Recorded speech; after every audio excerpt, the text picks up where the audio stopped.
Hello guys! Welcome to the very first Choose Your Own Art Painting Adventure.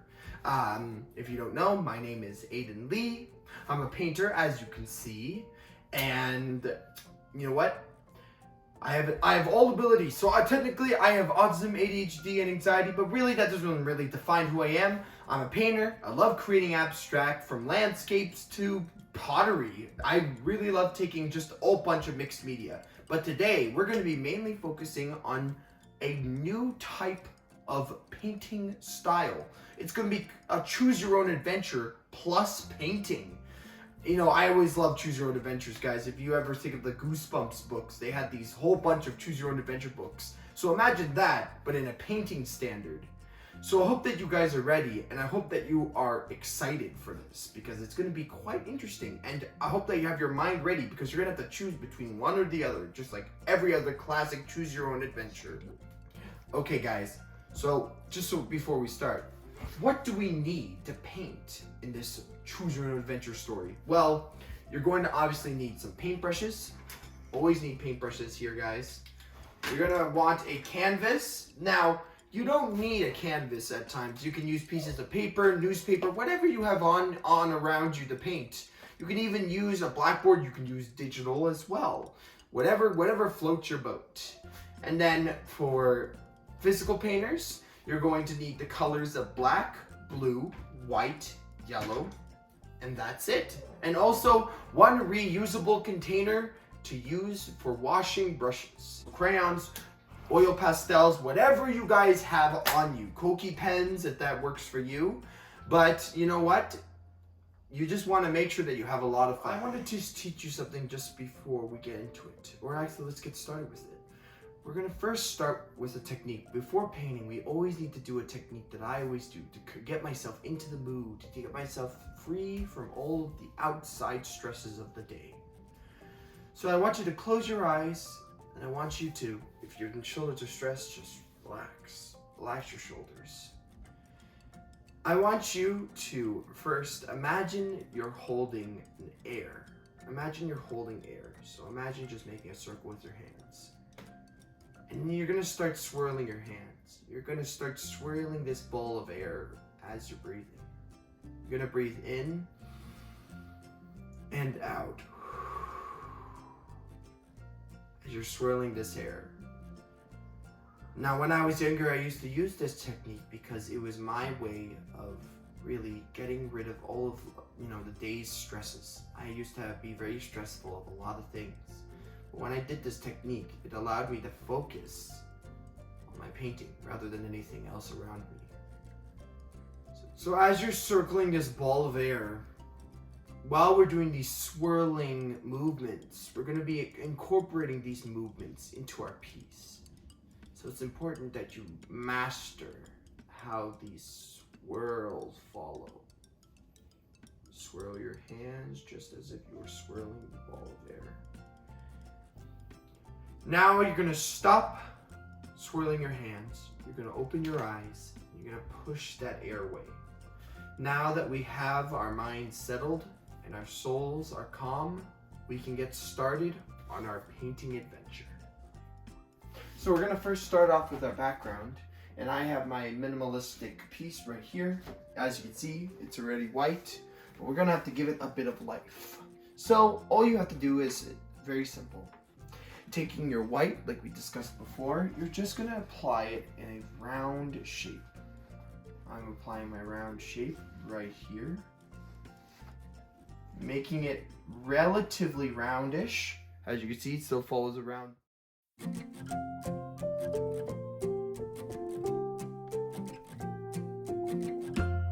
So now, guys, we want to add our darkest blue in the corner. Now I'm going to be using an aquamarine kind of color, but if you guys have a dark blue, it'll work just as well. So I'm going to take my aquamarine and I'm just going to apply it in the darkest areas. So darkest is right here. Now, as a painter, guys, you should know, always paint with a thick glob of paint, and also paint your edges. You want to make sure, guys, that you paint your edges, because if you leave them white, it won't look nice. And then, if you guys know, so imagine a circle, a big circle. So usually just the edges are done in a big circle kind of like shape.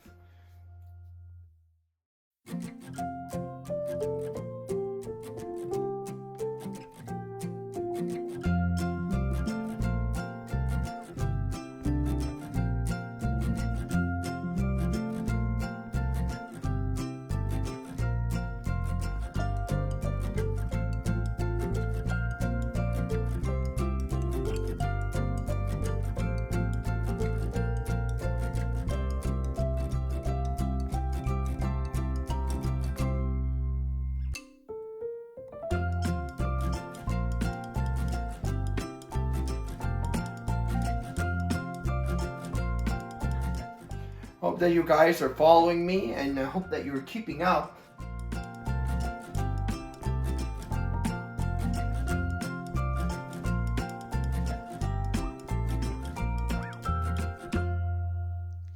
So guys, now that I've got my base shape of my circle, like my darkest area, now what I'm going to do is that I'm going to add a little bit of white to start adding that lighter color. We still want it to be relatively dark.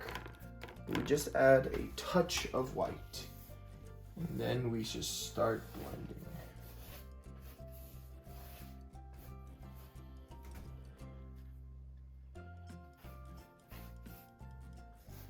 And guys, we're blending the back color with this lighter color.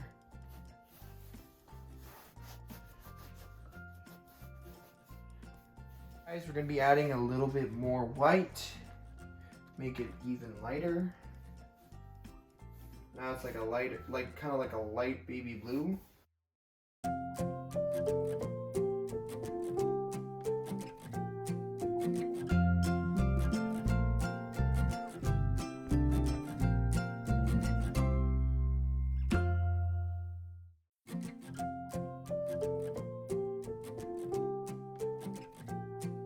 So basically, guys, we're going to be going into pure white. So basically, we're just using whatever blue that we have on as our final blue.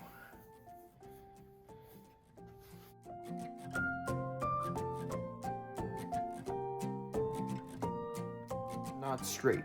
Now, it doesn't need to be perfectly straight, but if you're noticing, oh, you know, it's a bit too small, apply just a bit more on the outer layers.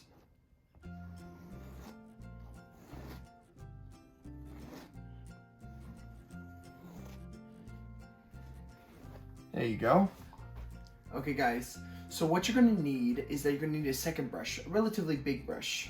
I call these brushes drying brushes. They're super dry brushes that are meant to dry and to blend up the colors so that there's a smooth transition. I got mine right here, so I'm gonna just get started on transitioning the colors properly. So over here, just gonna need that. So guys, it's really important that you make sure that you start from the outside going in. So dark first, and then slowly but surely swirl your way into the center. There we go. Okay guys, now that we've got our blending done, now it's time for you to choose. Are you going to choose the elements of air or water? Are you going to take to the skies with the element of air? Or are you going to glide it within the waters?